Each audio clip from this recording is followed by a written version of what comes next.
अस्सलामुअलैकुम, खुशामदीद। अस्सलाम वालेकुम, क्या हाल है। न्यूमेरिकल का पार्ट चल रहा है। डॉल्टन्स लॉ के पहला न्यूमेरिकल हमने पीछे बना लिया था जो बुक के अंदर मौजूद था, और ये सेल्फ असेसमेंट का न्यूमेरिकल है जो आपके बुक के अंदर अनसॉल्व है। तो उसके हवाले से बात करनी है। मोल फ्रैक्शन का फॉर्मूला वगैरह पहले भी आपको लिखवाया था कि एक फॉर्मूला ये है, पी लिखना है और इधर भी पी लिखना है, इधर एन लिखना है, यहाँ भी एन लिखना है।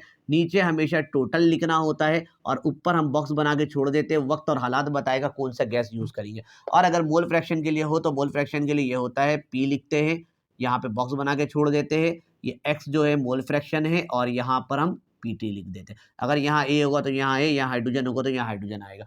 अब ये दो फॉर्मूला है, पिछले वाले के अंदर हमने ये वाला फॉर्मूला यूज करके बनाया था। आज सवाल के शुरुआत से पता चल रहा है कि मोल फ्रैक्शन है। अब मोल फ्रैक्शन असल में एक्स को ही कहा जाता है, यही मोल फ्रैक्शन है। तो मोल फ्रैक्शन का यहाँ इस्तेमाल हो रहा है तो यकीनन ये फॉर्मूला कहीं ना कहीं इस्तेमाल होना ही होना है, ये तो कन्फर्म है। ऊपर वाला यूज होगा ये नहीं होगा, ये तो उस वक्त और हालात बताएगा।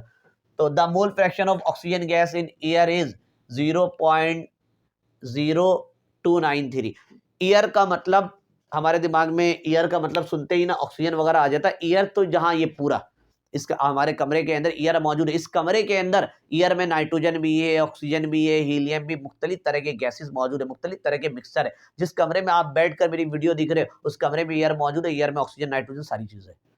तो ये बता रहा है कि भाई ईयर है, ठीक है, अंदर है ईयर, ठीक है, अंदर ईयर भरा हुआ है, बल्कि यूं लिख देता हूं कि अंदर जो है ईयर है, उसके अंदर मुख्तलिफ तरह के गैस मौजूद है। कौन कौन से हो सकते हैं भाई? O2 हो सकता है, N2 हो सकता है, और हीलियम हो सकता है, और इसके अलावा हाइड्रोजन हो सकता है। इनमें से सिर्फ उसने इसका मोल फ्रैक्शन बताया है, मोल नहीं। और मोल फ्रैक्शन का कोई यूनिट नहीं होता है। ये चीजें तो मैंने आपको बताया, मोल फ्रैक्शन जब डिटेल में पढ़ाऊंगा तो वहां मिल जाएगा सब कुछ कि यूनिट क्यों नहीं होता, यूनिट लेस होता है।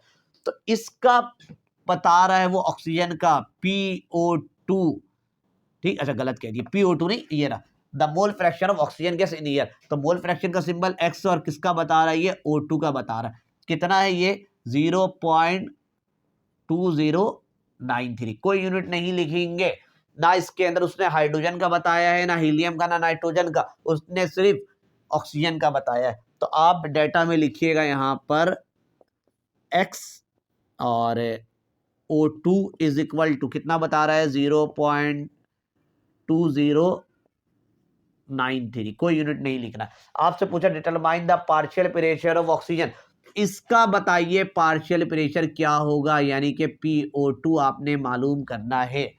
तो लिख लो यहाँ पर PO2 फाइंड आउट करने के लिए दिया है। और क्या कह रहा है? If the atmospheric pressure is 760 torr, यानी कि ये जो एयर था ना, तमाम का जो है ना टोटल बता दिया। एटमॉस्फेरिक प्रेशर बोलो सर, टोटल का वर्ड तो नहीं कह रहा। एटमॉस्फेयर के अंदर तो तमाम गैस आ गए ना, आपके कमरे के अंदर जितने गैस मौजूद है सब एटमॉस्फेयर के अंदर आएगा। और एटमॉस्फेयर का जो प्रेशर होता है वो सी लेवल में 1 atm होता है।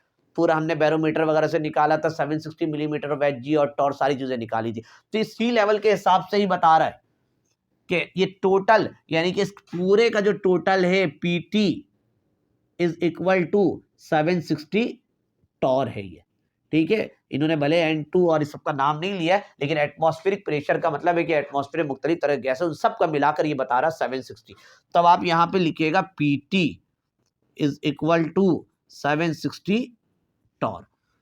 सोल्यूशन की तरफ आते हैं, ठीक है, और लिखिएगा using the formula of Dalton's law, using the formula of Dalton's law, या Dalton's, using the formula of Dalton's, बस लिख दो। डाल्टन्स का फॉर्मूला इस्तेमाल करना है। क्या फॉर्मूला था?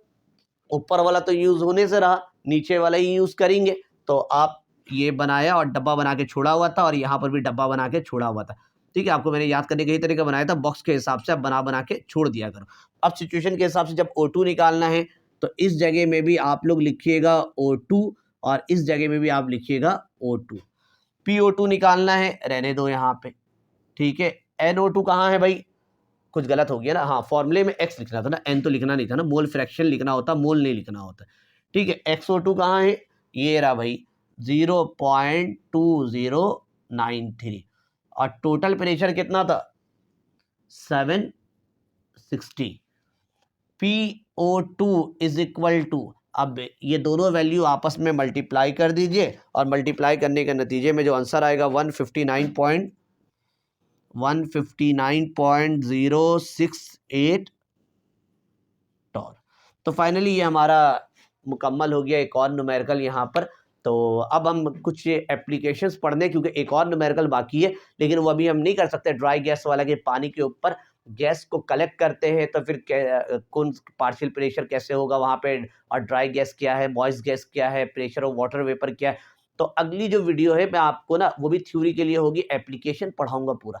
डाल्टन्स लॉ को सांस लेने के लिए पढ़ाना है, ठीक है। वाटर के ऊपर जो गैस जमा हो रहा है वो भी हम पढ़ेंगे, और इसके अलावा जब हाइट में जाते हैं तो पार्शियल प्रेशर क्या होगा इन एटमॉस्फेयर का, सांस कैसे ले सकते हैं हम, और अगर बहुत ज़्यादा डेप्थ में चले जाए, ज़मीन के नीचे जाए, तो वहाँ पर हम सांस कैसे लेंगे, वहाँ पे एटमॉस्फेयर का प्रेशर क्या होगा। तो ये सारी चीज़ें हम अगली वीडियो में आपसे डिस्कस करेंगे। तो मिलते हैं अगली वीडियो में। अल्लाह हाफिज़।